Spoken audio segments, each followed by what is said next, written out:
Welcome to my channel. दोस्तों स्वागत है एक बार फिर से आप सभी का अपने इस यूट्यूब चैनल पर। दोस्तों ये टॉपिक काफ़ी महत्वपूर्ण है, इसलिए मैं इस पर वीडियो बना रहा हूँ। ये टॉपिक है ब्लॉकचेन टेक्नोलॉजी से संबंधित। तो इस वीडियो को आप ध्यानपूर्वक देखें। यहाँ पर इनसे रिलेटेड जितने भी महत्वपूर्ण तथ्य होंगे कि ब्लॉकचेन टेक्नोलॉजी क्या है, इसका क्या क्या प्रयोग है, इसे हम अपने जीवन में किस तरह से इस्तेमाल करते हैं, तो इनसे रिलेटेड जितने भी महत्वपूर्ण तथ्य हैं सारे मैं इस वीडियो में बताऊँगा। तो आप इस वीडियो को पूरा देखें और ध्यानपूर्वक देखें, और वीडियो पसंद आए तो इस वीडियो को एक लाइक जरूर करें। दोस्तों यहाँ पे मैं आपको बता दूं कि ब्लॉकचेन टेक्नोलॉजी जो है वो वितरित डेटाबेस प्रणाली पर आधारित है, क्योंकि यह एक दो कंप्यूटर पर नहीं बल्कि हजारों लाखों कंप्यूटर पर प्रतिलिपित है।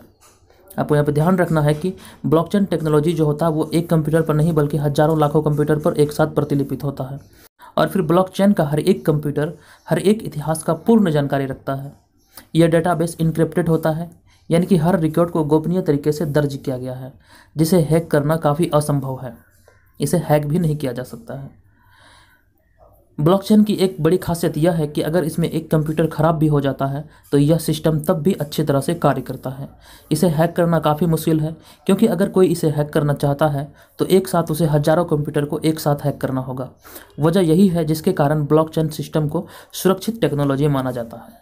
तो दोस्तों यहाँ पर ध्यान दें कि ब्लॉकचेन के बारे में कहा जा रहा है कि ब्लॉकचेन का अगर एक कंप्यूटर खराब भी हो जाता है तो वो फिर भी ठीक रूप से काम करता है। और फिर इसके अलावा इसे हैक करना काफ़ी मुश्किल है। अगर कोई इसे हैक करना चाहता भी है तो उसे एक साथ हजारों लाखों कंप्यूटर को हैक करना होगा। तो इसलिए इस ब्लॉकचेन पद्धति यानी कि ब्लॉकचेन सिस्टम को काफ़ी सुरक्षित टेक्नोलॉजी यानी कि तकनीक माना गया है। दोस्तों यहाँ पे मैं बता दूं कि ब्लॉकचेन का पहला प्रयोग सन 2008 में हुआ था। ब्लॉकचेन टेक्नोलॉजी का पहला प्रयोग सन 2008 में हुआ था, जिस समय बाजार में बिटकॉइन नामक एक मुद्रा का आविष्कार हुआ था। आप ध्यान रखें कि ब्लॉकचेन का पहला प्रयोग सन 2008 में हुआ था, जिसमें बिटकॉइन नामक मुद्रा का आविष्कार बाजार में हुआ था। यहाँ पे ध्यान देने वाली बात यह है कि बिटकॉइन मुद्रा जो है वो या तो ना किसी देश द्वारा या फिर किसी बैंक द्वारा नियंत्रित नहीं किया जाता है।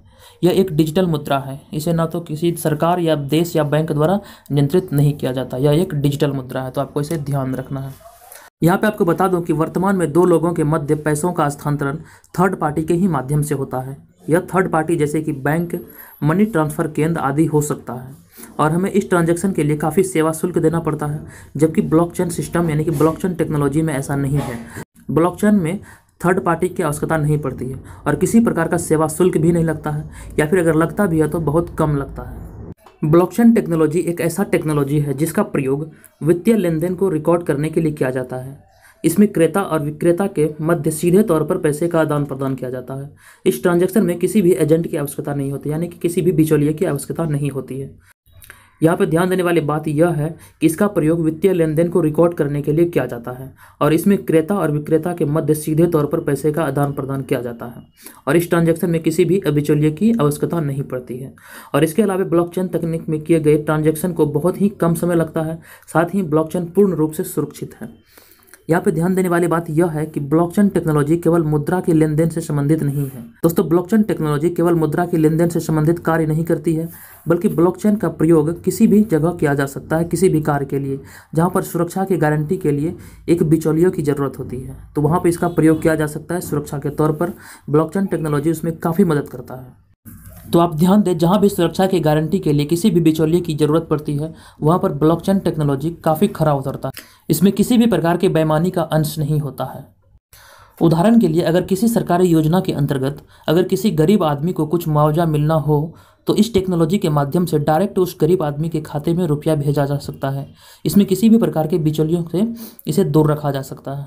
यानी कि कहने का तात्पर्य यह है, अगर किसी सरकारी योजना के अंतर्गत किसी गरीब आदमी को अगर कुछ मुआवजा मिलना हो तो इस टेक्नोलॉजी में इसका भरपूर योगदान होता है, क्योंकि इस टेक्नोलॉजी के माध्यम से उस गरीब के खाते यानी कि बैंक अकाउंट में डायरेक्ट रुपया को भेजा जा सकता है, और फिर इसे बिचौलियों से दूर रखा जाता है। तो इन सारी बातों को आप ध्यान में रखें।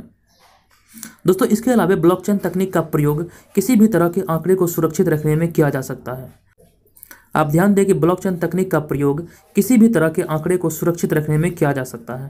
इस तकनीक का प्रयोग स्वास्थ्य क्षेत्र, शिक्षा, कृषि, वितरण, भू रिकॉर्ड, बैंकिंग, बीमा, सूचना प्रौद्योगिकी और डेटा प्रबंधन, डिजिटल प्रमाण पत्र, साइबर सुरक्षा, ई गवर्नेंस, ई मतदान आदि के क्षेत्र में किया जा सकता है।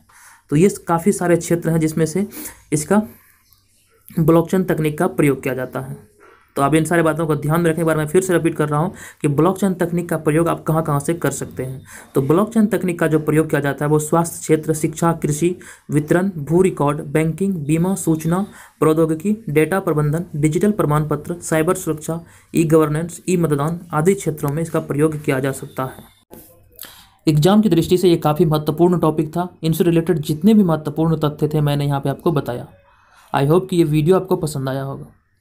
तो दोस्तों मिलेंगे नेक्स्ट वीडियो में, तब तक के लिए आप अपना ख्याल रखें। वीडियो देखने के लिए धन्यवाद। आपका दिन शुभ हो।